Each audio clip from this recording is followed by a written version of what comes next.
प्रेमिकों, मेरे प्रिय साधकों, आज मैं तुमसे एक ऐसे गहन सत्य के बारे में बात करने जा रहा हूं जो शायद तुम्हारे मन को झकझोर दे, जो तुम्हारी सोच की पूरी इमारत को ध्वस्त कर दे। वो सत्य है, जो तुम्हारा बुरा चाहेगा वही बर्बाद हो जाएगा। ये कोई धमकी नहीं है, ये कोई शाप नहीं है, ये कोई भविष्यवाणी नहीं है जो किसी दैवीय न्यायालय द्वारा सुनाई गई हो। ये तो ब्रह्मांड का सबसे बुनियादी, सबसे अनिवार्य, सबसे अपरिहार्य नियम है। जैसे गुरुत्वाकर्षण का नियम, जैसे कारण और प्रभाव का नियम। इसे समझने के लिए तुम्हें धर्म, नीति या नैतिकता के पारंपरिक ढांचे से बाहर निकलना होगा, क्योंकि यह नैतिकता का सवाल नहीं है, यह अस्तित्व का सवाल है। यह अच्छे और बुरे की परिभाषा का सवाल नहीं है, यह ऊर्जा और उसके प्रवाह का सवाल है। जब मैं कहता हूं कि जो तुम्हारा बुरा चाहेगा वो बर्बाद हो जाएगा, तो मैं किसी बाहरी ईश्वर की बात नहीं कर रहा हूं जो बैठा बैठा नोट्स बना रहा है कि किसने किसके लिए क्या सोचा। मैं तो एक आंतरिक, अदृश्य लेकिन अत्यंत शक्तिशाली तंत्र की बात कर रहा हूं, जो तुम्हारे भीतर ही स्थित है और जिसके साथ पूरा ब्रह्मांड गूंजता है। यह विचार बड़ा क्रांतिकारी है, क्योंकि सदियों से तुम्हें यह सिखाया गया है कि बुराई करने वाला, बुरा चाहने वाला, दूसरे को नुकसान पहुंचाने वाला, वो बाहर है, वो तुम्हारा शत्रु है, वो तुम्हारा दुश्मन है, वो कोई और है। और तुम उससे डरते हो, तुम उससे बचते हो, तुम उससे लड़ते हो, तुम सुरक्षा कवच बनाते हो, तुम किले बनाते हो, तुम हथियार उठाते हो। लेकिन ओशो कहते हैं, और यही मेरा अनुभव भी है, कि तुम्हारा सबसे बड़ा शत्रु तुम्हारे भीतर है, बाहर नहीं। जो तुम्हें नष्ट कर सकता है वो कोई और नहीं, तुम्हारा अपना अज्ञान है, तुम्हारा अपना क्रोध है, तुम्हारी अपनी ईर्ष्या है, तुम्हारी अपनी हिंसा है। और दिलचस्प बात यह है कि जो व्यक्ति तुम्हारे प्रति बुरी भावना रखता है वो वास्तव में अपने ही भीतर उस बुराई की आग को जला रहा होता है। वो तुम तक पहुंचने से पहले ही उस आग में जलना शुरू कर देता है। वो जिस जहर को तुम्हें पिलाना चाहता है पहले उसे खुद पी लेता है। यह एक अद्भुत नियम है प्रकृति का, अस्तित्व का। तुम अपने हाथ से एक पत्थर उठाकर आकाश की ओर फेंक सकते हो, पत्थर ऊपर जरूर जाएगा, लेकिन गुरुत्वाकर्षण के कारण वो वापस नीचे आएगा। और चोट किसे लगेगी? तुम्हें। तुमने पत्थर फेंका लेकिन वो तुम्हीं पर गिरा। यही जीवन का नियम है। जब तुम किसी के लिए बुराई सोचते हो, जब तुम किसी को नष्ट करने की योजना बनाते हो, जब तुम किसी के प्रति घृणा, द्वेष या ईर्ष्या रखते हो, तो वो पत्थर तुम आकाश की ओर फेंक रहे हो। वो कहीं और नहीं, तुम्हीं पर वापस आएगा। ये न्याय नहीं है, ये गणित है। ये नैतिकता नहीं है, ये भौतिकी है। और यही कारण है कि जो तुम्हारा बुरा चाहेगा वही बर्बाद हो जाएगा, क्योंकि बुरा चाहने की क्रिया, बुरा सोचने की क्रिया, बुरा करने की क्रिया, ये सब तुम्हारे भीतर ही घटित होती है। उस क्षण तुम्हारा मन एक विषैला रसायन छोड़ता है, तुम्हारा संपूर्ण अस्तित्व उस नकारात्मकता से संक्रमित हो जाता है। तुम्हारी श्वास, तुम्हारा रक्त, तुम्हारी कोशिकाएं सब उस विष को ग्रहण कर लेते हैं और वो विष तुम्हें अंदर से ही खाने लगता है। तुम सोचते हो कि तुम दूसरे को नुकसान पहुंचा रहे हो, लेकिन वास्तव में तुम खुद को नुकसान पहुंचा रहे हो। दूसरा तो मात्र एक बहाना है, मात्र एक स्क्रीन है जिस पर तुम अपनी आंतरिक बीमारी का प्रक्षेपण करते हो। यही तो मानव मन की सबसे बड़ी चाल है। वो अपनी जिम्मेदारी से बचने के लिए, अपनी पीड़ा को छुपाने के लिए किसी दूसरे को दोषी ठहरा देता है। वो कहता है मैं दुखी हूं क्योंकि उसने मुझे दुखी किया, मैं असफल हूं क्योंकि उसने मेरा रास्ता रोका, मैं बीमार हूं क्योंकि उसने मुझे श्राप दिया। लेकिन ये सब झूठ है, ये सब बहाना है। तुम दुखी हो क्योंकि तुमने दुखी होने का चुनाव किया। तुम असफल हो क्योंकि तुमने असफल होने का बीज अपने भीतर बोया। तुम बीमार हो क्योंकि तुम्हारा मन ही बीमार है। बाहरी कारण तो मात्र निमित्त है, लेकिन बीज तुम्हारे भीतर है। अब इस गहन सत्य को और समझते हैं। जब कोई तुम्हारा बुरा चाहता है तो वो वास्तव में अपने ही अस्तित्व के विरुद्ध युद्ध की घोषणा कर देता है। उसकी चेतना, उसकी आत्मा, उसका जो भी सार है वो उस क्षण सिकुड़ जाता है, संकुचित हो जाता है। प्रेम विस्तार है, घृणा संकुचन है। प्रेम खुलना है, द्वेष बंद होना है। जब तुम प्रेम करते हो तो तुम्हारी ऊर्जा बाहर की ओर सभी दिशाओं में प्रवाहित होती है। तुम विशाल हो जाते हो, तुम ब्रह्मांड के साथ एक हो जाते हो। लेकिन जब तुम घृणा करते हो तो तुम सिकुड़ जाते हो, तुम अपने ही अहंकार की जेल में कैद हो जाते हो। तुम्हारी सारी ऊर्जा जो रचनात्मक हो सकती थी विनाशकारी बन जाती है, और वो विनाश पहले तुम्हें ही नष्ट करता है। यही तो रहस्य है। जो तुम दूसरों को देना चाहते हो वो पहले तुम्हें मिलता है। यदि तुम प्रेम देना चाहते हो तो पहले तुम प्रेम से भर जाते हो। यदि तुम घृणा देना चाहते हो तो पहले तुम घृणा से भर जाते हो। यदि तुम आशीर्वाद देना चाहते हो तो पहले तुम आशीर्वादित हो जाते हो। यदि तुम श्राप देना चाहते हो तो पहले तुम श्रापित हो जाते हो। ये एक अटल नियम है। इसलिए मैं कहता हूं बुरा चाहने वाला बर्बाद हो जाता है, क्योंकि वो अपने ही हाथों अपना विनाश रचता है। उसे किसी और की जरूरत नहीं, वो स्वयं ही अपना जल्लाद है। ये विचार तुम्हें भयभीत कर सकता है, क्योंकि तुम सोचते हो तो क्या मैं किसी से डरूं, क्या मैं सुरक्षित हूं? लेकिन मैं तुमसे कहता हूं डरने की कोई जरूरत नहीं। जो तुम्हारा बुरा चाहता है वो पहले से ही अपनी बर्बादी की ओर अग्रसर है। तुम उसकी चिंता मत करो, तुम अपनी चिंता करो, तुम अपने भीतर झांको। क्योंकि असली सवाल यह नहीं है कि कौन मेरा बुरा चाहता है। असली सवाल यह है कि क्या मैं किसी का बुरा चाहता हूं। यदि तुम किसी का बुरा चाहते हो तो सावधान हो जाओ, क्योंकि तुम स्वयं बर्बाद होने वाले हो। यदि तुम्हारे मन में किसी के प्रति द्वेष है, यदि तुम किसी से ईर्ष्या करते हो, यदि तुम किसी को नीचा दिखाना चाहते हो, तो समझ लो तुम अपनी ही जड़ों को काट रहे हो। तुम उस वृक्ष को पानी दे रहे हो जो तुम्हें जहर देगा। यह समझना बहुत जरूरी है, क्योंकि समाज, धर्म, संस्कृति सब ने तुम्हें यह समझाया है कि शत्रु बाहर है। लेकिन बुद्ध, कृष्ण, महावीर और मैं, हम सब कहते हैं शत्रु भीतर है। बाहर तो केवल तुम्हारी परछाई है। जब तक तुम भीतर के शत्रु को नहीं जीतोगे, बाहर के शत्रु से मुक्ति नहीं मिल सकती। और भीतर का शत्रु क्या है? वो है तुम्हारा अहंकार, तुम्हारी ईर्ष्या, तुम्हारा क्रोध, तुम्हारा लोभ, तुम्हारा मोह। यही तुम्हारे सच्चे दुश्मन हैं, यही तुम्हें बर्बाद करते हैं। जो व्यक्ति तुम्हारा बुरा चाहता है वो तो मात्र एक दर्पण है जो तुम्हें तुम्हारे ही भीतर के दुश्मन का चेहरा दिखाता है। यदि तुम उस दर्पण को तोड़ दो तो भी तुम्हारा चेहरा नहीं बदलेगा। तुम्हें अपना चेहरा बदलना होगा। तुम्हें अपने भीतर के दुश्मन को मित्र बनाना होगा। जब तुम्हारे भीतर कोई दुश्मन नहीं रहेगा तो बाहर भी कोई दुश्मन नहीं रहेगा। और जो कोई बाहर दुश्मन बनने की कोशिश करेगा उसकी तो बात ही क्या, वो स्वयं अपनी बर्बादी का कारण बनेगा, क्योंकि उसकी नकारात्मक ऊर्जा उसे ही नष्ट करेगी। ये विषय और भी गहरा है जब हम इसे कर्म के सिद्धांत से जोड़ते। कर्म का नियम बहुत सरल है, जैसा बोओगे वैसा काटोगे। लेकिन यह सरल नियम बहुत गहरा है। जब तुम किसी का बुरा चाहते हो तो तुम बुराई का बीज बो रहे हो। वो बीज कहां अंकुरित होगा? किसी और के खेत में नहीं, तुम्हारे ही खेत में। तुम जो भी बोते हो वो तुम ही काटते हो।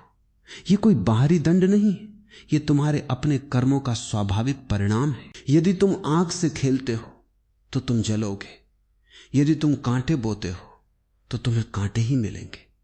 यदि तुम विष बांटते हो तो तुम विष पियोगे। ये कोई ईश्वरीय सजा नहीं है, ये एक वैज्ञानिक सत्य है। और जब कोई तुम्हारा बुरा चाहता है तो वो विष बांट रहा है। वो विष पहले उसके मुंह में लगेगा, पहले उसके हाथ में लगेगा, पहले उसकी आत्मा को जला देगा।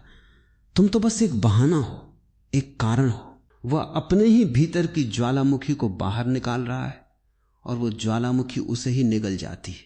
इसलिए बुद्ध ने कहा है क्रोध से जीतना असंभव है, क्योंकि क्रोध स्वयं हार है। जो व्यक्ति क्रोधित होता है वो पहले से ही हार चुका है। जो व्यक्ति घृणा करता है वो पहले से ही नष्ट हो चुका है। उसे बाहर किसी की जरूरत नहीं, वो स्वयं ही अपना शत्रु है। अब तुम पूछ सकते हो, लेकिन ओशो, अगर कोई मुझे नुकसान पहुंचाना चाहता है अगर कोई मेरे खिलाफ साजिश रच रहा है तो क्या मुझे चुपचाप बैठना चाहिए? क्या मुझे प्रतिक्रिया नहीं करनी चाहिए? यह प्रश्न स्वाभाविक है, क्योंकि तुम संघर्ष, प्रतिशोध और आत्मरक्षा की दुनिया में जीते हो। लेकिन मैं तुमसे कहता हूं, प्रतिक्रिया की अपेक्षा प्रतिक्रिया न करना ही सबसे बड़ी शक्ति है। जब कोई तुम्हारा बुरा चाहता है तो उसकी नकारात्मक ऊर्जा तुम्हें छू भी नहीं सकती। यदि तुम उसे स्वीकार नहीं करते, वह ऊर्जा तुम तक पहुंचने से पहले ही समाप्त हो जाती है। यदि तुम उसका प्रतिरोध नहीं करते, प्रतिरोध ही तो संक्रमण का कारण बनता है। यदि तुम किसी की घृणा का प्रतिरोध करते हो तो तुम उस घृणा को अपने भीतर आमंत्रित करते हो। यदि तुम उसे नकारते हो तो वह तुमसे चिपक जाती है। यदि तुम उससे लड़ते हो तो वह तुम्हारा हिस्सा बन जाती है। लेकिन यदि तुम उसे बस देखते हो, बिना किसी प्रतिक्रिया के, बिना किसी पहचान के, तो वो विलीन हो जाती है। वो अपनी ही निरर्थकता में खो जाती है। यही तो गुरुत्वाकर्षण का नियम है। जो तुम्हारा बुरा चाहता है उसकी बुराई उसी पर गिरती है, बशर्ते तुम उसे थामने की कोशिश न करो। तुम उसे थामते हो तो वो तुम पर आ जाती है। तुम उसे जाने दो तो वो नीचे गिरती है। और नीचे कौन है? वही जिसने उसे फेंका। ये बड़ा सूक्ष्म विज्ञान है, ये आत्मरक्षा है। लेकिन आत्मरक्षा की एक नई परिभाषा, तुम अपनी शांति, अपनी आंतरिक मौन, अपनी चेतना को बचाते हो और बाकी सब अपने आप ठीक हो जाता है। ओशो ने बार बार कहा है, तुम वही हो जो तुम सोचते हो। यदि तुम सोचते हो कि कोई तुम्हारा शत्रु है तो वो शत्रु बन जाता है। यदि तुम सोचते हो कि कोई तुम्हारा मित्र है तो वो मित्र बन जाता है। तुम्हारी धारणा ही तुम्हारी वास्तविकता है। इसलिए जो तुम्हारा बुरा चाहता है वो वास्तव में तुम्हारा बुरा नहीं चाहता। वो अपने ही मन के प्रक्षेपण से ग्रस्त है। वो तुम्हें नहीं देखता, वो अपनी ही कल्पना को देखता है। वो तुमसे नहीं लड़ता, वो अपनी ही परछाई से लड़ता है। और जब वो उस परछाई को नष्ट करने की कोशिश करता है तो वो स्वयं को ही नष्ट करता है। यही तो त्रासदी है, मानव जाति की सबसे बड़ी त्रासदी। हम अपनी ही परछाइयों से डरते, हम अपनी ही परछाइयों से लड़ते और हम अपनी ही परछाइयों में बर्बाद हो जाते। और जो व्यक्ति हमारी परछाई बन जाता है वो भी उसी भ्रम में जीता है। वो सोचता है कि वो हमें नष्ट कर रहा है, लेकिन वो स्वयं नष्ट हो रहा है। ये एक दुखांत नाटक है जो सदियों से चल रहा है। लेकिन जब तुम जाग जाते हो, जब तुम इस खेल को समझ लेते हो, तो ये नाटक समाप्त हो जाता है। तुम कहते हो मैं कोई परछाई नहीं हूं, मैं स्वयं प्रकाश हूं। और जब तुम प्रकाश हो तो कोई परछाई तुम्हें छू नहीं सकती। परछाई तो प्रकाश से ही पैदा होती है, लेकिन प्रकाश को नष्ट नहीं कर सकती। इसी प्रकार जो तुम्हारा बुरा चाहता है वो तुम्हारे प्रकाश को नष्ट नहीं कर सकता। वो तो स्वयं अंधकार है जो प्रकाश से डरता है और प्रकाश से मिलते ही समाप्त हो जाता है। यहां एक और पहलू है, जो तुम्हारा बुरा चाहता है वो वास्तव में तुम्हारा उपकार करता है यदि तुम सजग हो, क्योंकि वो तुम्हें तुम्हारी अपनी कमजोरियों से अवगत कराता है। वो तुम्हें तुम्हारी सीमाओं का आईना दिखाता है। वह तुम्हें जगाता है, वह तुम्हें सतर्क करता है, वह तुम्हें और अधिक चेतन बनने का अवसर देता है। बुद्ध ने कहा है, शत्रु तुम्हारा सबसे अच्छा गुरु हो सकता है, क्योंकि वह तुम्हें धैर्य, क्षमा और करुणा सिखाता है। वह तुम्हारी परीक्षा लेता है और हर परीक्षा में तुम्हारा विकास होता है। इसलिए जो तुम्हारा बुरा चाहता है उससे घबराओ मत, उससे लड़ो मत, उससे नफरत मत करो, बल्कि उसे धन्यवाद दो, क्योंकि वो तुम्हें एक महान अवसर दे रहा है। वो तुम्हें मजबूत बना रहा है, वो तुम्हें शुद्ध कर रहा है। जैसे सोने को आग में तपाया जाता है, उसी प्रकार तुम्हारी आत्मा को शत्रुओं की अग्नि में तपाया जाता है। और जो इस अग्नि में तपता है वो खरा सोना बन जाता है। जो इस अग्नि से डरता है वो भस्म हो जाता है। इसलिए दो चीजें हो सकती, या तो तुम शत्रु की बुराई को अपने ऊपर हावी होने दो और तुम बर्बाद हो जाओ, या तुम उस बुराई को अपने विकास का साधन बनाओ और तुम चरम सत्य तक पहुंच जाओ। लेकिन याद रखो, शत्रु स्वयं तो बर्बाद होगा ही, क्योंकि बुराई की ऊर्जा स्वयं को नष्ट करती है। चाहे तुम कुछ करो या ना करो, वो नियम काम करेगा ही। लेकिन तुम यदि सजग हो तो तुम उस बर्बादी से भी ऊपर उठ सकते हो, तुम उस नाटक के गवाह बन सकते हो, न कि पीड़ित। अब हम इस विषय को और गहराई से समझें। जो तुम्हारा बुरा चाहता है वो बर्बाद हो जाता है। यह नियम हर स्तर पर काम करता है, शारीरिक, मानसिक, आध्यात्मिक।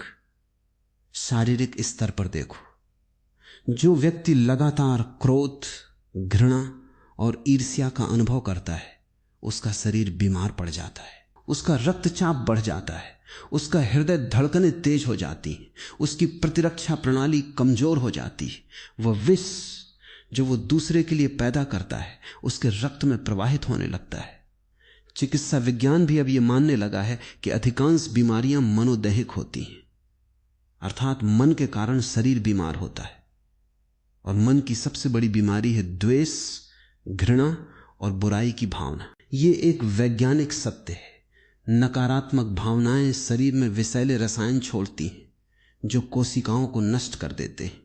इसलिए जो व्यक्ति दूसरे का बुरा चाहता है वो अपने ही शरीर को बर्बाद कर रहा है। वो कैंसर, हृदय रोग और अन्य गंभीर बीमारियों को न्योता दे रहा है। और ये बर्बादी तब होती है जब वो शायद तुम्हें कोई शारीरिक नुकसान भी न पहुंचा पाया हो, वो तुम्हें छू भी नहीं पाया और वो स्वयं बीमार पड़ गया। यही तो नियम का चमत्कार है। मानसिक स्तर पर जो व्यक्ति बुराई सोचता है उसका मन ही उसका दुश्मन बन जाता है। उसके विचार उसे परेशान करते हैं, उसे नींद नहीं आती, उसे शांति नहीं मिलती। वो जिस शत्रु को बाहर ढूंढता है वो शत्रु उसके मन में बस जाता है और उसे अंदर ही अंदर खाए जाता है। वो सोचता है मैं उसे नष्ट करूंगा, लेकिन वो स्वयं नष्ट होता जा रहा है। उसकी याददाश्त कमजोर होती है, उसकी एकाग्रता टूटती है, उसका निर्णय शक्ति विकृत होती है। वो जितना अधिक बुराई सोचता है उतना ही अधिक वो अपनी ही मानसिक संरचना को तोड़ता है। और ये सब तब होता है जब उसका लक्षित व्यक्ति यानी तुम शायद उसके बारे में सोच भी नहीं रहे हो। तुम तो अपने काम में लगे हो, अपनी जिंदगी जी रहे हो और वो अपनी ही बुराई की आग में जल रहा है। ये कितना अद्भुत है कि तुम बिना कुछ किए, बिना कुछ बोले, बिना कुछ हथियार उठाए अपने शत्रु को परास्त कर सकते हो, बल्कि वो स्वयं ही परास्त हो जाता है। यही तो अहिंसा की सबसे बड़ी विजय है। तुम कुछ नहीं करते लेकिन ब्रह्मांड तुम्हारे लिए सब कुछ कर देता है। आध्यात्मिक स्तर पर जो व्यक्ति बुराई चाहता है उसकी आत्मा, उसकी चेतना, उसका जो भी सूक्ष्मतम अस्तित्व है वो अवरुद्ध हो जाता है। वो उस परम स्रोत से कट जाता है जो सत्य, शिव और सुंदर है। वो उस परमानंद से वंचित हो जाता है जो जीवन का मूल उद्देश्य है। वो अपने ही नकारात्मकता के जाल में फंसता है और वो जाल उसे और गहरे अंधकार में ले जाता है। उसका जन्म, उसका जीवन, उसकी मृत्यु सब व्यर्थ हो जाते हैं क्योंकि उसने अपनी ऊर्जा को विनाश में लगा दिया, रचना में नहीं। वो एक ऐसा बीज बोता है जो फल नहीं देता सिवाय और अधिक बीमारी और दुख के।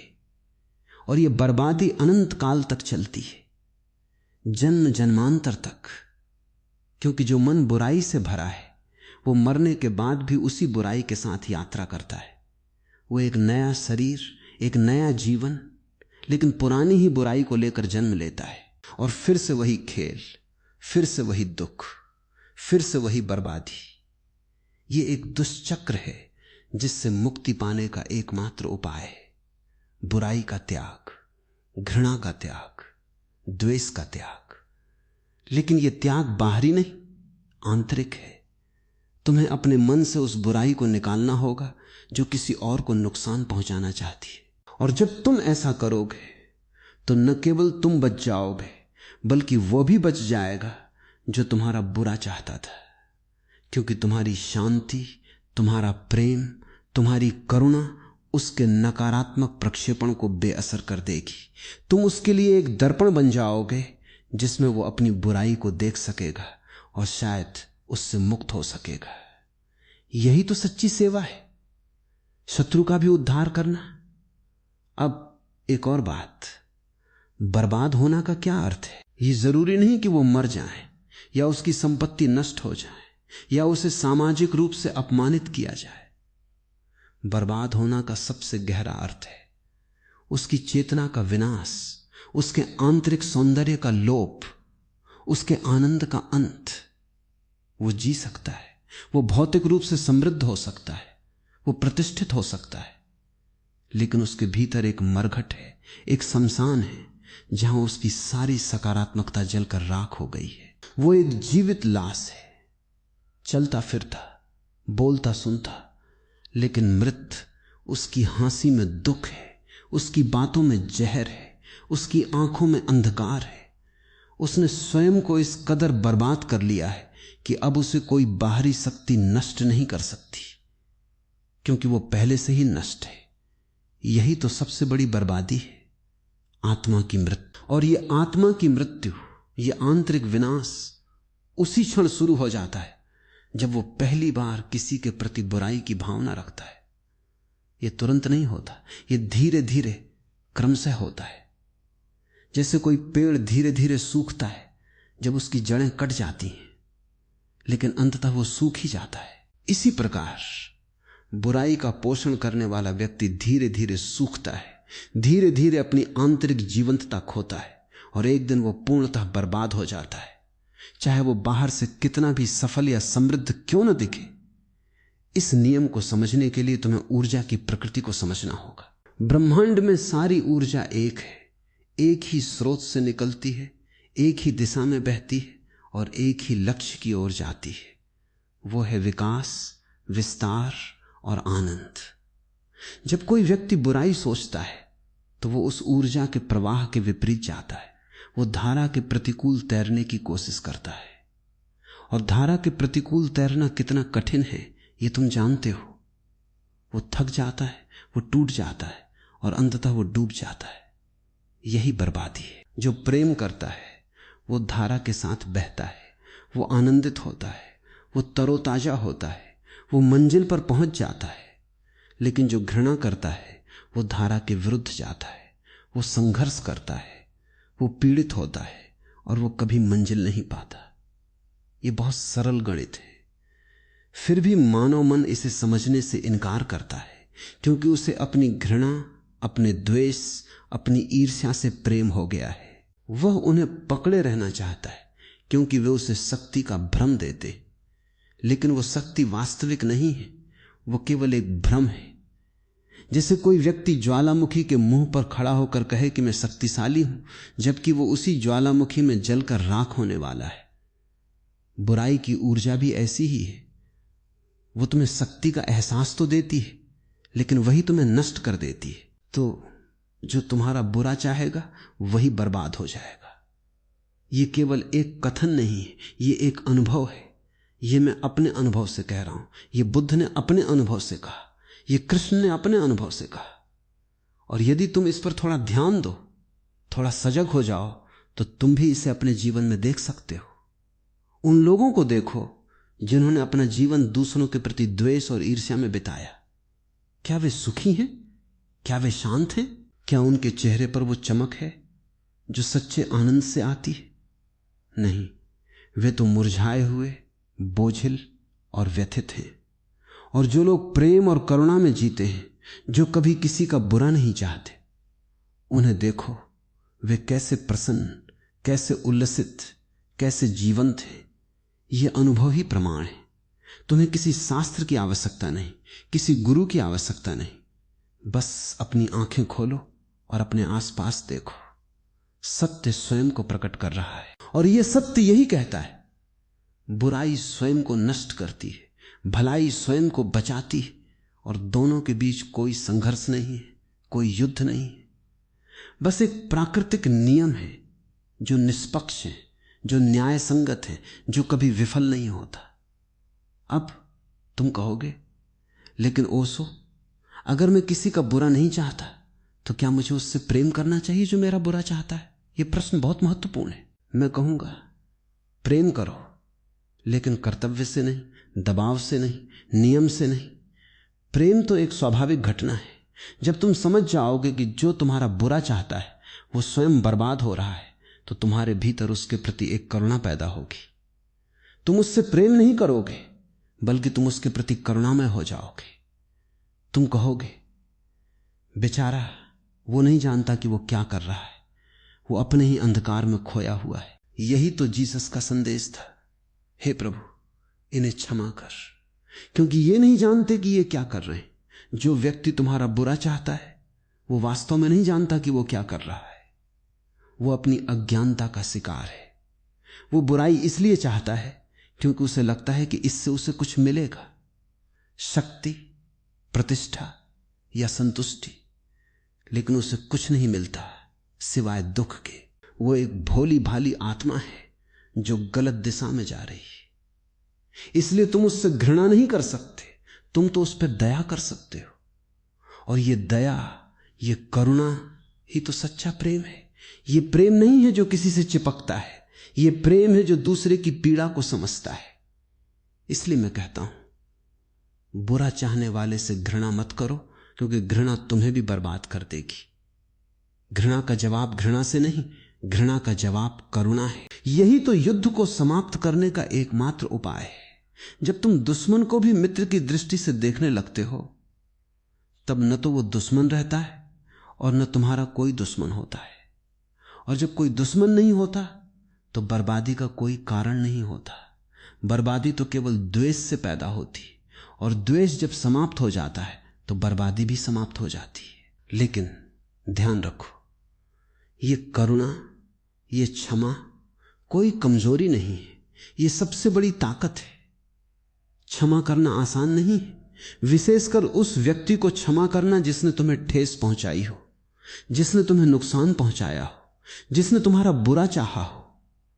लेकिन जब तुम क्षमा करते हो तो तुम उस व्यक्ति को नहीं बल्कि स्वयं को मुक्त करते हो, क्योंकि जब तक तुम क्षमा नहीं करते तब तक तुम उसी बंधन में जकड़े रहते हो। तुम उस व्यक्ति के साथ, उसकी बुराई के साथ, उसकी नकारात्मकता के साथ बंधे रहते हो। वो तुम्हें छोड़कर कहीं चला गया, लेकिन तुमने उसे अपने मन में बसा रखा है। तुम उसे हर पल याद करते हो, तुम उससे बातें करते हो, तुम उससे बहस करते हो, तुम उसे गालियां देते हो। ये सब तुम्हारे मन के भीतर होता है, जबकि वो व्यक्ति शायद तुम्हारे बारे में सोच भी नहीं रहा हो। तुमने अपने ही मन में एक जेल बना ली है और तुम उस जेल में कैद हो। क्षमा करने का अर्थ है उस जेल की दीवारें तोड़ देना। क्षमा का अर्थ है उस व्यक्ति को अपने मन से विदा कर देना, उसे जाने देना, उसे मुक्त कर देना। और जब तुम उसे मुक्त करते हो तो वास्तव में तुम स्वयं को मुक्त करते हो। यही तो सबसे बड़ी जीत है, जब तुम कह सकते हो मैंने क्षमा किया, मैंने उसे जाने दिया, अब मैं स्वतंत्र हूं। और ये स्वतंत्रता ही तो परम आनंद है। इसलिए बुरा चाहने वाले से डरो मत, उससे घृणा मत करो, बल्कि उसे क्षमा करो और उसे जाने दो। देखना कैसे वो अपनी ही बर्बादी में समा जाता है और तुम अपनी विजय में नहा जाते हो। अब थोड़ा और गहराई में चलते हैं। ये नियम जो तुम्हारा बुरा चाहेगा वही बर्बाद हो जाएगा। क्या ये केवल व्यक्तिगत स्तर पर काम करता है या सामूहिक स्तर पर भी? मैं कहूंगा ये हर स्तर पर काम करता है, व्यक्तिगत से लेकर सामाजिक, राष्ट्रीय और वैश्विक स्तर तक। इतिहास गवाह है, जिन सभ्यताओं, जिन राष्ट्रों, जिन समाजों ने दूसरों के प्रति बुराई, हिंसा और विनाश की नीति अपनाई, वे अंततः स्वयं नष्ट हो गए। रोम साम्राज्य, नाजी जर्मनी, कई अन्य साम्राज्य, उन्होंने दूसरों पर अत्याचार किया, उन्होंने दूसरों का बुरा चाहा और अंततः वे स्वयं बर्बाद हो गए। यह कोई संयोग नहीं है, ये वही सार्वभौमिक नियम है जो समूहों पर भी लागू होता है। जब कोई समाज घृणा, भेदभाव और द्वेष का पोषण करता है तो वो समाज अपने ही विष से जहरीला हो जाता है। उसकी ऊर्जा विनाश में लग जाती है, रचना में नहीं। वो प्रगति नहीं कर पाता, वो पिछड़ जाता है और अंततः वो टूट जाता है।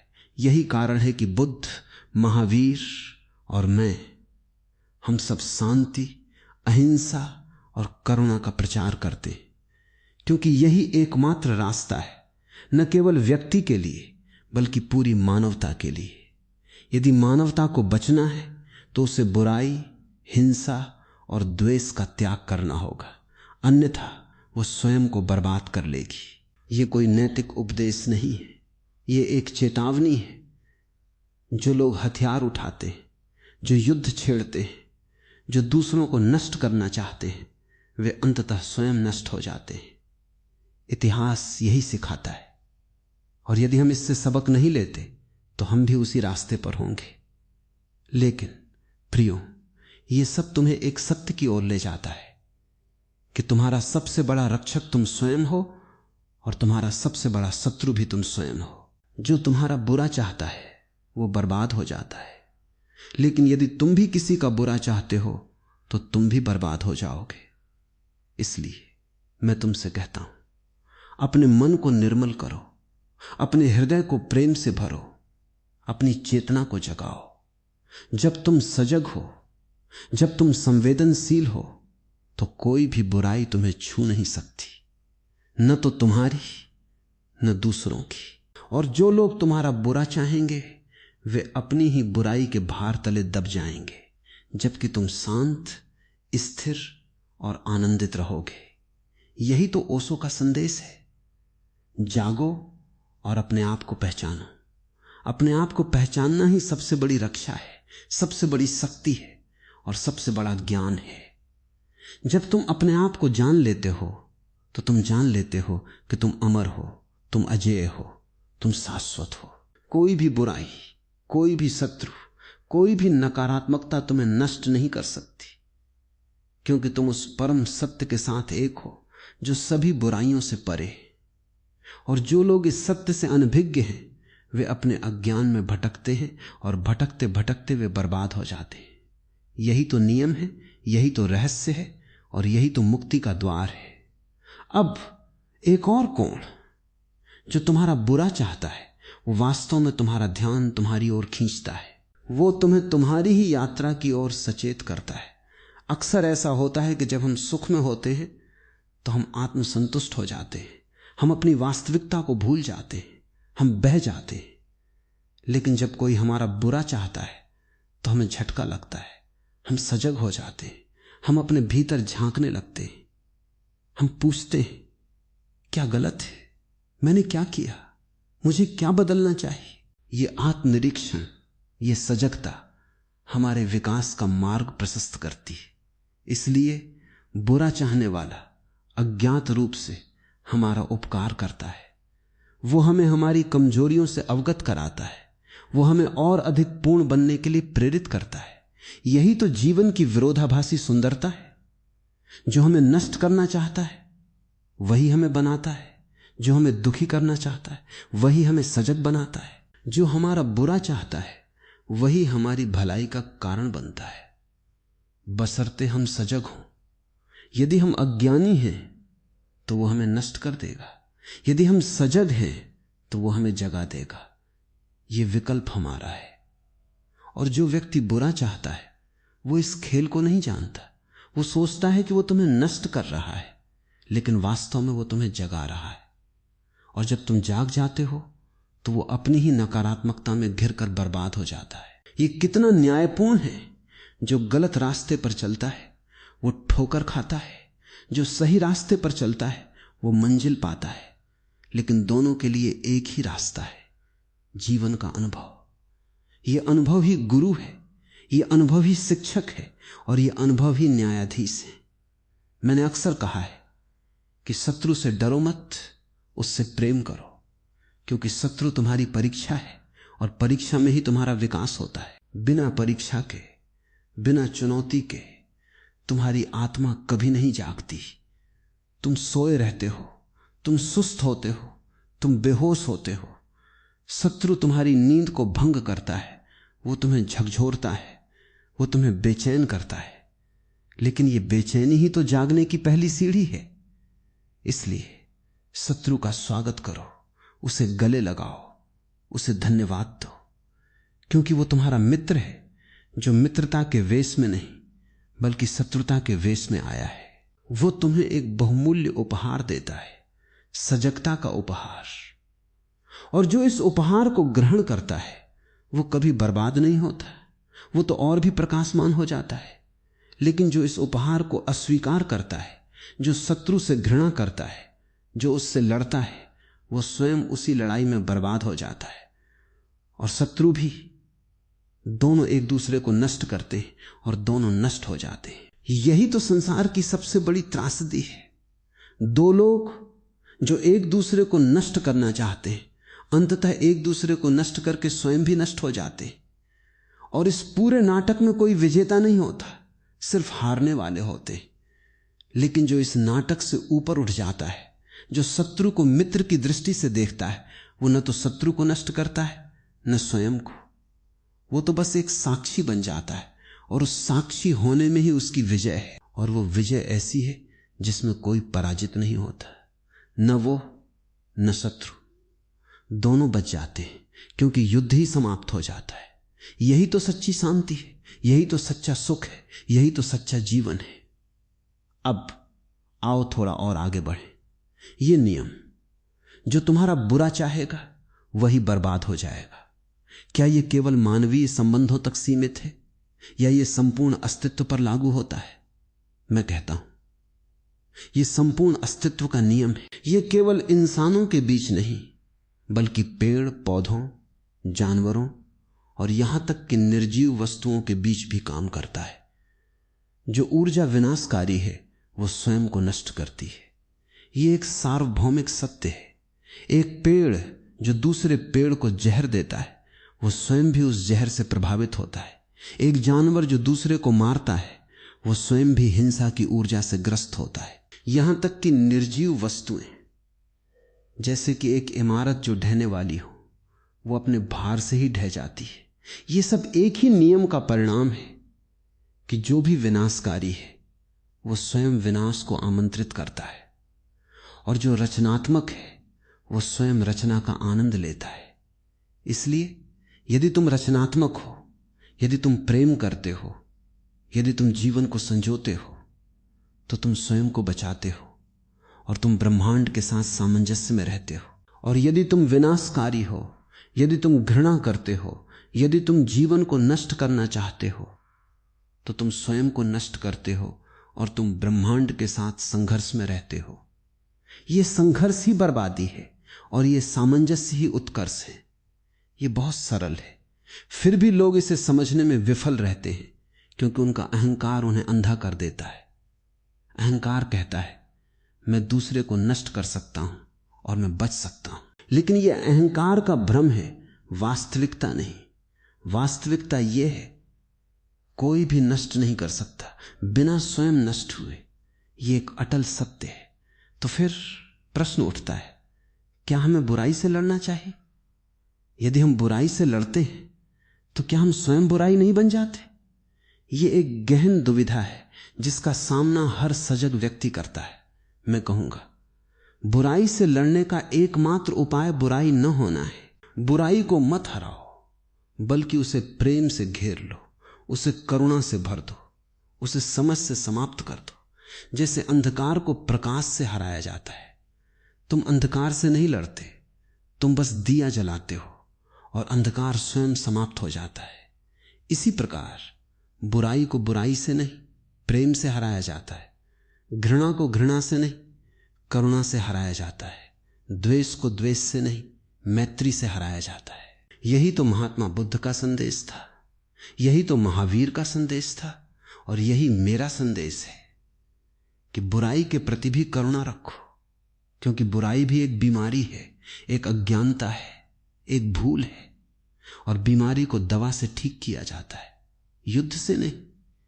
बुराई की दवा है प्रेम, करुणा और समझ। और जब तुम बुराई के प्रति भी करुणा रखते हो तो तुम न केवल उसे हराते हो बल्कि उसे बदल भी देते हो। वो बुराई करुणा के संपर्क में आकर भलाई बन जाती है। यही तो सबसे बड़ा चमत्कार है, प्रेम का चमत्कार, जो शत्रु को मित्र, बुराई को भलाई और अंधकार को प्रकाश में बदल सकता है। और जो इस चमत्कार को कर सकता है वो स्वयं कभी बर्बाद नहीं होता, वो तो अमर हो जाता है, वो तो दिव्य हो जाता है। अब मैं तुमसे एक और महत्वपूर्ण पहलू पर बात करूंगा जो इस विषय को और अधिक पूर्णता प्रदान करता है। जो तुम्हारा बुरा चाहता है वो बर्बाद हो जाता है। लेकिन इसका यह अर्थ नहीं कि तुम आलस्य और उदासीनता में बैठे रहो। नहीं, तुम्हें सजग और सक्रिय रहना है। तुम्हें अपनी चेतना को इतना ऊंचा उठाना है कि उसकी बुराई तुम तक पहुंच ही ना पाए। तुम्हें अपने प्रेम का, अपनी करुणा का, अपनी समझ का कवच पहनना है, इतना मजबूत कवच कि कोई भी नकारात्मक तीर उसे भेद न सके। और साथ ही तुम्हें उस व्यक्ति के प्रति एक गहरी संवेदना रखनी है, ये समझते हुए कि वो स्वयं अपनी बुराई का शिकार है, वो स्वयं अपने ही विष को पी रहा है। तुम उसे बचा सकते हो यदि तुम उसे प्रेम की दृष्टि से देखो, यदि तुम उसे करुणा का हाथ बढ़ाओ। लेकिन यह तभी संभव है जब तुम स्वयं प्रेम से भरे हो, जब तुम स्वयं करुणा से ओतप्रोत हो, जब तुम स्वयं प्रकाश हो। इसलिए अपना ध्यान उस पर मत लगाओ जो तुम्हारा बुरा चाहता है। अपना ध्यान अपने भीतर लगाओ, अपनी चेतना को जगाओ, अपने प्रेम को बढ़ाओ। जब तुम प्रेम से भर जाओगे तो तुम्हारा प्रेम स्वयं ही शत्रु को बदल देगा या उसे तुमसे दूर कर देगा। दोनों ही स्थितियों में तुम सुरक्षित हो और वो भी बच सकता है। यही तो सच्ची आत्मरक्षा है। आत्मविकास के माध्यम से, प्रेम के माध्यम से, चेतना के माध्यम से। और जो इस आत्मरक्षा को जानता है वो कभी बर्बाद नहीं होता, वो तो विजयी होता है। शत्रु पर नहीं बल्कि स्वयं पर, स्वयं की कमजोरियों पर, स्वयं के अज्ञान पर। अब प्रेमी को इस नियम का एक और आयाम है जो उतना ही महत्वपूर्ण है जितना कि जो मैंने अब तक कहा, और वो आयाम है समय और धैर्य का। जब कोई तुम्हारा बुरा चाहता है तो वो बर्बाद हो जाता है, लेकिन ये बर्बादी तुरंत नहीं होती, हमेशा तुरंत नहीं होती। कभी कभी इसमें समय लगता है, क्योंकि ब्रह्मांड की घड़ी हमारी घड़ी से मेल नहीं खाती। हम सोचते हैं उसने मेरा बुरा चाहा, उसे तुरंत दंड मिलना चाहिए, लेकिन जीवन ऐसा नहीं है। जीवन एक वृक्ष है जो धीरे धीरे बढ़ता है और उसका फल भी धीरे धीरे पकता है। बुराई का बीज भी धीरे धीरे अंकुरित होता है और उसका विनाशकारी फल भी धीरे धीरे आता है, लेकिन आता अवश्य है। यह नियम है, यह अटल है। इसलिए धैर्य रखो। जो तुम्हारा बुरा चाहता है वो शायद आज तुम्हारे सामने हंस रहा हो, वो शायद सफलता की ऊंचाइयों पर हो, वो शायद तुम्हें नीचा दिखा रहा हो, लेकिन ये मत भूलो कि उसकी जड़ें कट चुकी हैं और वो पेड़ धीरे धीरे सूख रहा है। तुम उसे बाहर से हरा भरा देख सकते हो, लेकिन भीतर वो मर चुका है। यही तो धैर्य का रहस्य है कि तुम न्याय की प्रतीक्षा मत करो। न्याय स्वयं होता है, उसे करने की जरूरत नहीं। जब तुम धैर्य रखते हो तो तुम अपनी ऊर्जा को बचाते हो, तुम अपनी शांति को बनाए रखते हो और तुम उस नाटक के गवाह बनते हो जो ब्रह्मांड स्वयं रचता है। और वो नाटक हमेशा सत्य का पक्ष लेता है, क्योंकि सत्य ही अंततः विजयी होता है। असत्य नहीं, बुराई नहीं, द्वेष नहीं। यही तो गीता का संदेश है। सत्यमेव जयते, सत्य की ही जीत होती है और असत्य की हार। और जो तुम्हारा बुरा चाहता है वो असत्य पर खड़ा है, वो भ्रम पर खड़ा है, वो अज्ञान पर खड़ा है और उसका पतन निश्चित है। लेकिन उस पतन को देखने के लिए तुम्हें आंखें चाहिए और धैर्य चाहिए। जल्दबाजी मत करो, क्योंकि जल्दबाजी में तुम भी उसी अधीरता के शिकार हो जाओगे और वही अधीरता तुम्हें बर्बाद कर सकती है। इसलिए शांत रहो, स्थिर रहो और देखते रहो कैसे ब्रह्मांड अपना काम करता है, कैसे हर पत्थर अपनी जगह गिरता है, कैसे हर बीज अपना फल पाता है। और जब तुम ये देख लोगे तो तुम्हें इसमें एक अलौकिक सौंदर्य दिखाई देगा। एक न्याय जो बिना किसी न्यायाधीश के संचालित होता है, एक दंड जो बिना किसी दंडक के दिया जाता है, और एक मुक्ति जो बिना किसी मोक्षदाता के मिलती है। यही तो अस्तित्व का चमत्कार है। और यहां एक और गहरी बात है, जो तुम्हारा बुरा चाहता है वो न केवल बर्बाद होता है, बल्कि वो तुम्हें एक अमूल्य शिक्षा भी देता है। वो तुम्हें सिखाता है कि दुनिया में हर कोई तुमसे प्रेम नहीं करेगा, और ये ठीक है। वो तुम्हें सिखाता है कि तुम्हारी कीमत हर किसी की नजर में नहीं है, और ये भी ठीक है। वो तुम्हें सिखाता है कि तुम अकेले हो, लेकिन अकेले होने का अर्थ अकेलापन नहीं, बल्कि पूर्णता है। कि तुम आत्मनिर्भर हो, तुम स्वयं पर्याप्त हो। तुम्हें किसी की स्वीकृति की आवश्यकता नहीं, तुम्हें किसी की प्रशंसा की आवश्यकता नहीं, तुम्हें किसी के प्रेम की आवश्यकता नहीं, क्योंकि तुम स्वयं प्रेम हो, तुम स्वयं आनंद हो, तुम स्वयं सत्य हो। यही तो सबसे बड़ी खोज है। जब तुम शत्रु के प्रतिबिंब में अपनी स्वतंत्रता को देखते हो, जब तुम उसकी बुराई में अपनी अजेयता को पहचानते हो, जब तुम उसके द्वेष में अपनी करुणा को निखारते हो, शत्रु तुम्हारा शिक्षक है यदि तुम सीखने को तैयार हो। और यदि तुम नहीं सीखते तो वो केवल एक पीड़ा है, एक दुख है, एक घाव है। लेकिन याद रखो, हर घाव एक द्वार हो सकता है यदि तुम उसे खोलना जानते हो। हर पीड़ा एक परीक्षा हो सकती है जिससे तुम पारंगत हो जाते हो। और हर शत्रु एक आईना हो सकता है जिसमें तुम अपनी असली सूरत देख सकते हो। वो सूरत जो प्रेम, करुणा और शांति से चमकती है, या वो सूरत जो क्रोध, भय और असुरक्षा से काली पड़ गई है।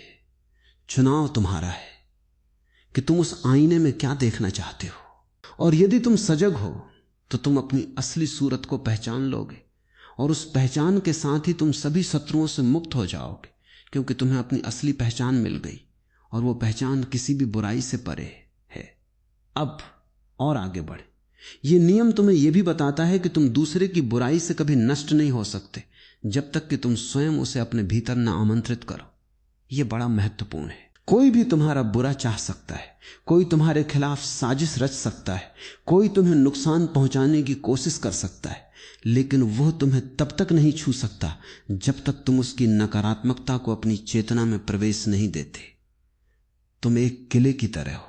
बाहर से दुश्मन कितना भी प्रयास करे, वो तब तक अंदर नहीं घुस सकता जब तक तुम दरवाजा नहीं खोलते। और वो दरवाजा क्या है? वो है तुम्हारा विश्वास, तुम्हारा भय, तुम्हारी प्रतिक्रिया। जब तुम उसकी बुराई पर विश्वास कर लेते हो, जब तुम उससे डरने लगते हो, जब तुम उसके प्रति प्रतिक्रिया करने लगते हो, तभी वो बुराई तुम्हारे भीतर प्रवेश करती।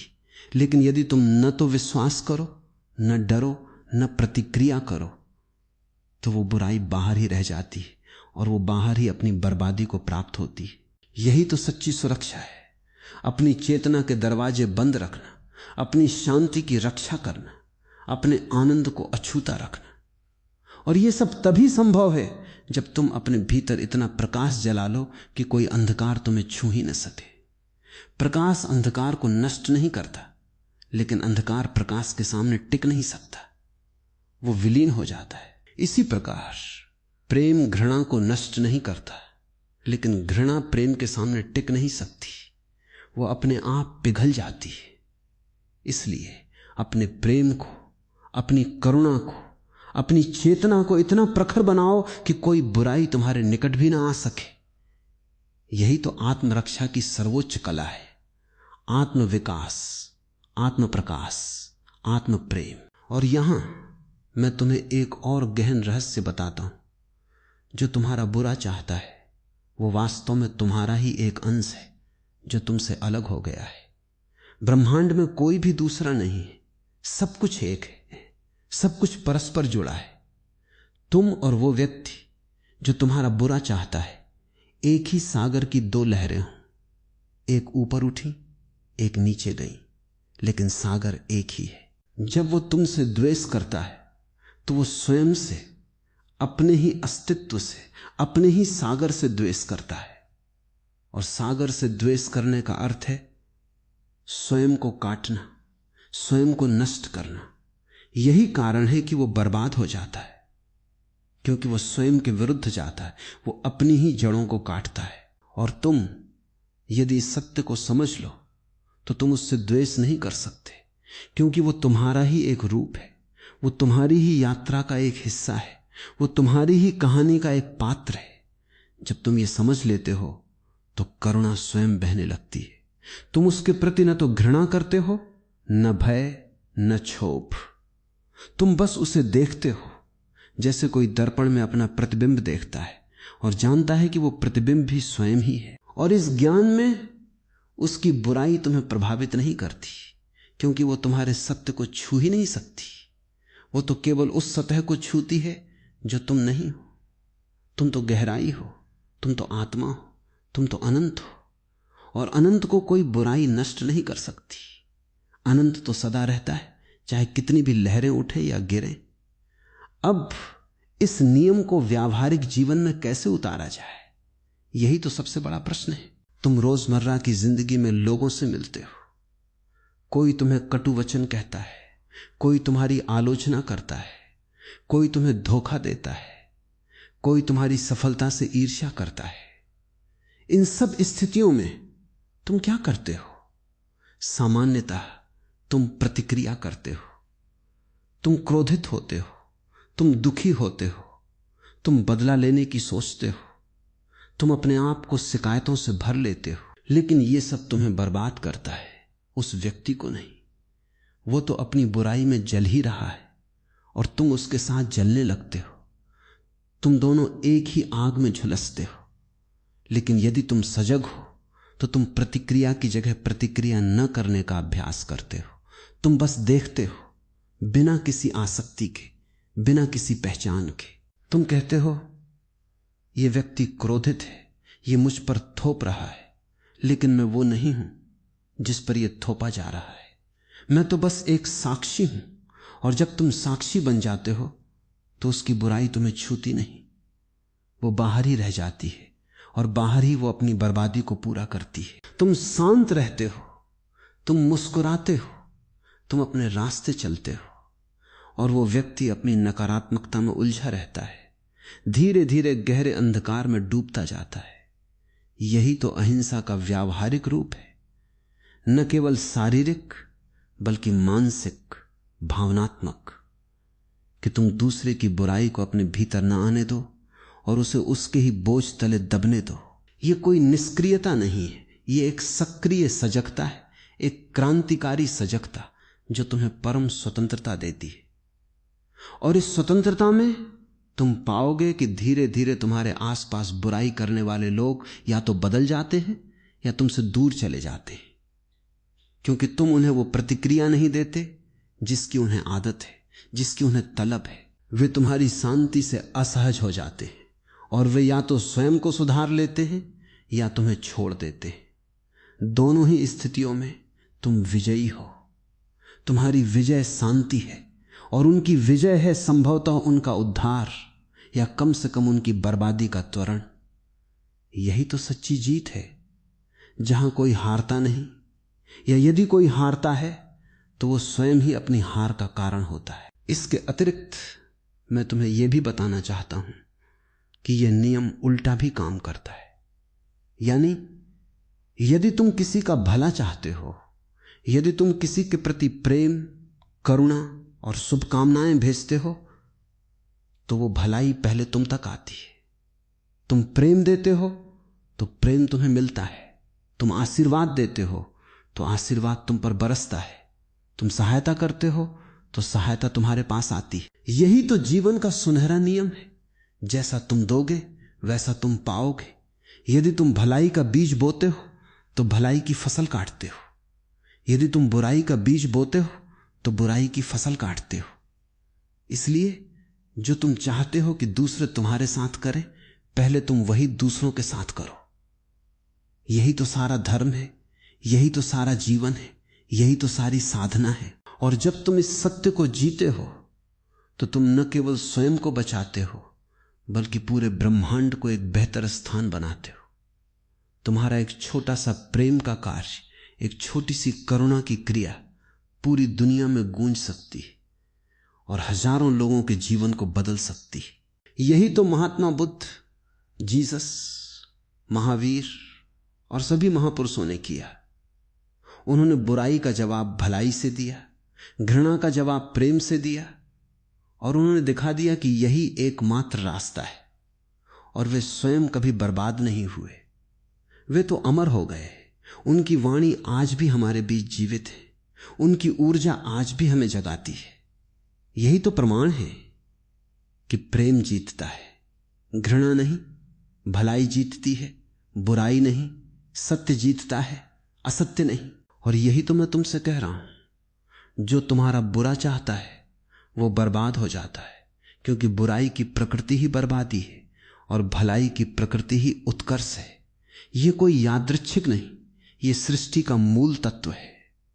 अब एक और दृष्टिकोण, जो तुम्हारा बुरा चाहता है वो बर्बाद हो जाता है, परंतु यदि तुम भी उसके प्रति बुराई रखते हो तो तुम भी बर्बाद होने के जाल में फांसते हो। अर्थात यह नियम द्विपक्षीय है।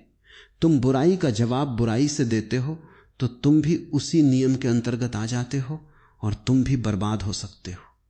इसलिए जितना संभव हो बुराई का जवाब भलाई से दो। यही एकमात्र सुरक्षित मार्ग है। यदि तुम क्रोध का जवाब क्रोध से दोगे तो क्रोध बढ़ेगा और तुम दोनों को जलाएगा। यदि तुम क्रोध का जवाब शांति से दोगे तो क्रोध निरस्त हो जाता है और तुम बच जाते हो। यही तो मार्शल आर्ट की तरह है। तुम दुश्मन की ताकत का उपयोग उसके खिलाफ नहीं करते, बल्कि उसे अपनी ताकत से बेअसर करते हो। यही तो सच्ची बुद्धिमत्ता है, बिना लड़े युद्ध जीतना। और यह तभी संभव है जब तुम्हारी चेतना इतनी परिपक्व हो कि तुम प्रतिक्रिया न करो, बल्कि प्रतिक्रिया के गवाह बनो। इसके लिए तुम्हें ध्यान, साधना और आत्मनिरीक्षण की आवश्यकता है। यह कोई बाहरी कला नहीं, यह तो आंतरिक यात्रा है। अपने भीतर की बैठकों में, जहां तुम अपने क्रोध, अपनी ईर्ष्या, अपने भय को देखते हो और उन्हें बिना किसी दमन के, बिना किसी अभिव्यक्ति के बस देखते हो, और धीरे धीरे वे विलीन हो जाते हैं। जब तुम्हारे भीतर क्रोध नहीं है तो कोई भी बाहरी क्रोध तुम्हें विचलित नहीं कर सकता। जब तुम्हारे भीतर भय नहीं है तो कोई भी बाहरी धमकी तुम्हें डरा नहीं सकती। जब तुम्हारे भीतर ईर्ष्या नहीं है तो कोई भी बाहरी सफलता तुम्हें असहज नहीं कर सकती। यही तो आंतरिक स्वतंत्रता है, बाहरी कारणों से अप्रभावित रहना। और इस स्वतंत्रता को पाने के बाद तुम देखोगे कि जो लोग तुम्हारा बुरा चाहते थे वे अब तुम्हारी शांति को भंग नहीं कर पाते और उनकी बुराई उन्हीं पर भारी पड़ती है। जैसे बारिश से भरी बदली जब किसी को भिगो नहीं पाती तो वो स्वयं गिर जाती है, यही तो होता है। बुराई की बदली बरसती नहीं तो स्वयं फूट जाती है। इसके अलावा यह नियम हमें यह भी सिखाता है कि हम अपने विचारों की शक्ति को कभी कम न आंकें। विचार कोई खोखली चीज नहीं है, विचार एक ऊर्जा है, एक कंपन है। जब कोई तुम्हारा बुरा चाहता है तो वह एक नकारात्मक विचार तरंग भेजता है, वह तरंग तुम तक पहुंचती है। लेकिन यदि तुम सकारात्मकता के कवच में हो तो वो वापस लौट जाती है और वो वापसी ही उसे नष्ट करती है। यही कारण है कि प्राचीन ऋषियों ने कहा विचार शक्ति सबसे बड़ी शक्ति है। तुम अपने विचारों से अपनी दुनिया बनाते हो और दूसरों के विचारों से तुम प्रभावित हो सकते हो, परंतु केवल तब जब तुम उन्हें स्वीकार करो। यदि तुम नकारात्मक विचार को स्वीकार नहीं करते तो वो तुम्हें छू नहीं सकता। इसलिए अपनी विचार शक्ति को इतना प्रबल बनाओ कि कोई भी नकारात्मक विचार तुम्हें डिगा न सके। यह प्रबलता तप, साधना और जागरूकता से आती है। जब तुम सुबह उठते हो तो कुछ पल अपने भीतर प्रेम, शांति और करुणा की तरंगें भेजो। अपने आप को कहो मैं प्रकाश हूं, मैं प्रेम हूं, मैं अजेय हूं। यह कोई झूठी आत्म प्रशंसा नहीं है, यह तुम्हारी सच्ची पहचान है। जब तुम इस पहचान को जीने लगोगे तो तुम्हारी ऊर्जा इतनी उच्च कंपन पर होगी कि निम्न कंपन वाली बुराई तुमसे टकराकर वापस लौट जाएगी और अपने स्रोत को ही नष्ट करेगी। और यह सब बिना किसी प्रयास के, बिना किसी संघर्ष के, बिना किसी लड़ाई के होता है। यह तो तुम्हारे होने की गुणवत्ता है। इसलिए अपनी चेतना को ऊंचा उठाओ, अपने प्रेम को विशाल बनाओ, अपनी करुणा को अनंत करो और देखो कैसे सारी बुराई तुमसे दूर हो जाती है। और जो लोग बुराई का सहारा लेते हैं वे स्वयं अपने अंधकार में विलीन हो जाते हैं। अब एक और बात, यह नियम न केवल बुराई करने वाले को बर्बाद करता है बल्कि उसे बार बार जन्म लेने के लिए भी मजबूर करता है जब तक वो अपने कर्मों का फल नहीं भोग लेता। यह एक गहन आध्यात्मिक सत्य है। जो बुराई करता है वो उस बुराई के बंधन में बंध जाता है और उसे जन्म जन्मांतर उस बुराई का फल भोगना पड़ता है। यह बर्बादी केवल एक जीवन की नहीं, यह अनंत जीवनों की बर्बादी है। वो अपनी आत्मा पर ऐसे कलंक लगाता है जिन्हें मिटाने में सदियां लग जाती हैं। और ये सब इसलिए क्योंकि उसने एक क्षण के लिए एक व्यक्ति के प्रति बुराई की भावना रखी। देखो कितना गहरा प्रभाव है एक विचार, एक भावना जो क्षणिक हो सकती है लेकिन उसके परिणाम अनंत काल तक चलते हैं। यही कारण है कि बुद्ध ने सम्यक संकल्प, सही विचार पर इतना बल दिया, क्योंकि विचार ही बीज है और बीज से वृक्ष बनता है। यदि विचार बुरा है तो वृक्ष भी बुरा होगा और फल भी बुरा होगा, और वो फल तुम्हें खाना ही पड़ेगा, चाहे तुम कितनी भी कोशिश करो, चाहे तुम कितना भी इनकार करो, चाहे तुम कितना भी भागो, तुम अपने बोए का फल काटोगे ही। इसलिए सजगता से अपने विचारों को चुनो, अपनी भावनाओं को शुद्ध करो और अपने कर्मों को प्रेम से सींचो। और जब तुम ऐसा करोगे तो तुम न केवल अपनी बर्बादी से बच जाओगे बल्कि दूसरों की बर्बादी को भी रोक पाओगे, क्योंकि तुम्हारा जीवन एक मिसाल बनेगा, एक आदर्श बनेगा, एक प्रकाश स्तंभ बनेगा जो उन अंधेरे जहाजों को रास्ता दिखाएगा जो बुराई के समुद्र में भटक रहे हैं। और यही तो सच्ची सेवा है, अपने जीवन के माध्यम से दूसरों को जगाना, अपने प्रेम के माध्यम से उन्हें ठीक करना, अपनी करुणा के माध्यम से उनके अंधकार को मिटाना। यही तो सन्यास है, अहंकार को त्यागना, प्रेम को अपनाना और पूरे अस्तित्व के साथ एक हो जाना। और अंततः इस पूरे प्रवचन का सार यह है कि तुम अपनी चेतना को इतना परिष्कृत करो कि कोई बुराई तुम्हें प्रभावित न कर सके, और जो बुराई तुम्हारी ओर आए वो अपने ही बोझ तले दबकर समाप्त हो जाए। ये कोई जादू नहीं, ये विज्ञान है, चेतना का विज्ञान, प्रेम का विज्ञान, करुणा का विज्ञान। और जब तुम इस विज्ञान को अपने जीवन में उतार लेते हो तो तुम स्वयं एक जादूगर बन जाते हो जो बिना किसी मंत्र के, बिना किसी क्रिया के, बिना किसी हथियार के अपने चारों ओर प्रेम, शांति और सुरक्षा का एक घेरा बना लेता है। और उस घेरे में कोई बुराई प्रवेश नहीं कर सकती, वो तो बाहर ही टकराती है और अपने ही टकराव में चूर चूर हो जाती है। यही तो मेरा संदेश है, डरो मत, चिंता मत करो, क्रोध मत करो, घृणा मत करो, बस प्रेम करो, करुणा बहाओ, सजग रहो और साक्षी बनो। देखो कैसे ब्रह्मांड तुम्हारी रक्षा करता है, कैसे तुम्हारे शत्रु स्वयं तुम्हारे मित्र बन जाते या स्वयं बर्बाद हो जाते। तुम्हें कुछ नहीं करना, बस अपनी आंतरिक यात्रा जारी रखनी, और उस यात्रा में तुम पाओगे कि धीरे धीरे तुम्हारे आसपास की दुनिया बदल जाती है। जो लोग तुमसे द्वेष रखते थे वे या तो प्रेम करने लगते हैं या तुमसे दूर हो जाते हैं। जो परिस्थितियां तुम्हें कठिन लगती थीं वे सरल हो जाती हैं। जो अंधकार तुम्हें घेरे था वो प्रकाश में बदल जाता है। ये कोई कल्पना नहीं, ये मेरा और हर जागृत व्यक्ति का अनुभव है। ये अनुभव ही तुम्हें विश्वास दिलाता है कि सत्य की जीत होती है, कि प्रेम की जीत होती है, कि भलाई की जीत होती है, और जो बुराई है वो स्वयं अपने पैरों पर कुल्हाड़ी मारती है।